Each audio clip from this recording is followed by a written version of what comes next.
ഓർമ്മയില്ല അങ്ങനെ ഒരാളെ പറ്റി?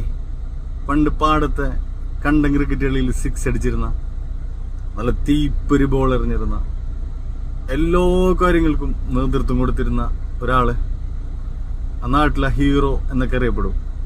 നമ്മളെല്ലാവരും റോൾ മോഡലായിട്ടൊക്കെ കണ്ടിരുന്ന ഒരു മനുഷ്യൻ ഉണ്ടാവില്ലേ? അങ്ങനെ എല്ലാത്തിലും പുള്ളിക്കൊരു സ്പെഷ്യൽ ഉണ്ടാവും. ഇപ്പൊ ടൂർ പോകുമ്പോൾ പുള്ളിയായിരിക്കും നേതൃത്വം കൊടുക്കുക.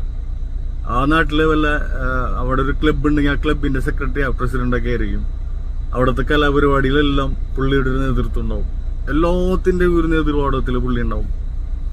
എന്താ പറയാ, ഈവൺ ഒരു നമ്മളിപ്പോ ഒരു ചെരുപ്പ് കൊണ്ട് ചക്രം വെട്ടിയിട്ട് വണ്ടി ഉണ്ടാക്കില്ലേ, അതിൽ പുള്ളിയുടെ വണ്ടിയായിരിക്കും ഏറ്റവും ഹൈലൈറ്റ് ആയിട്ടുണ്ടാവുക.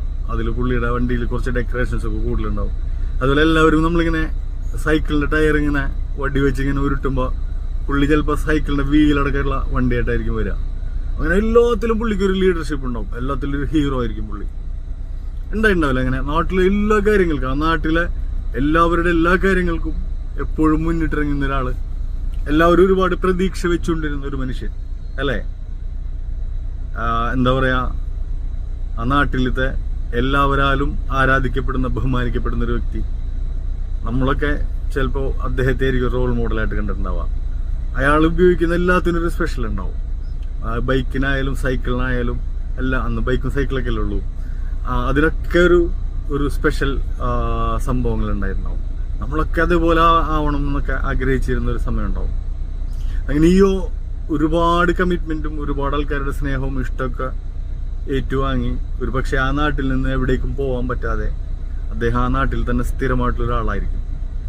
അദ്ദേഹം അങ്ങനെ ജീവിച്ചുകൊണ്ടിരിക്കുമ്പോൾ അതിന്റെ ജൂനിയർ ആയിട്ടുള്ള ആൾക്കാരൊക്കെ, അന്ന് അദ്ദേഹത്തെ ആരാധനയോടെ കണ്ടിരുന്ന ആൾക്കാരൊക്കെ, അവരവരുടെ പഠിപ്പും കാര്യങ്ങളൊക്കെ കഴിഞ്ഞ് ഒരു പക്ഷേ ജോലിയുടെ ആവശ്യാർത്ഥം വിദേശത്തൊക്കെ പോയിട്ട് തിരിച്ചു വരുമ്പോൾ അന്നത്തെ നമ്മുടെ ഹീറോ ജീവിതത്തിന്റെ ഈ പറഞ്ഞ പോലെ ഒരുപാട് കമ്മിറ്റ്മെന്റുകൾക്ക് ഇടയിലൊക്കെ ഒരു ഫാമിലിയും കാര്യങ്ങളൊക്കെ ആയി ഈ പറഞ്ഞ പോലെ വേറെ ഒന്നിലേക്കും തിരിയാനോ പോകാനോ കഴിയാത്ത വിധം ആ നാടിനോടുള്ള കമ്മിറ്റ്മെന്റിന്റെ പുറത്ത് അങ്ങനെ ജീവിച്ച് ആ ഹീറോയെ നമ്മൾ കാണുമ്പോൾ പഴയ ഒരു പ്രസരിപ്പും ഉഷാറൊന്നും ഉണ്ടാവില്ല.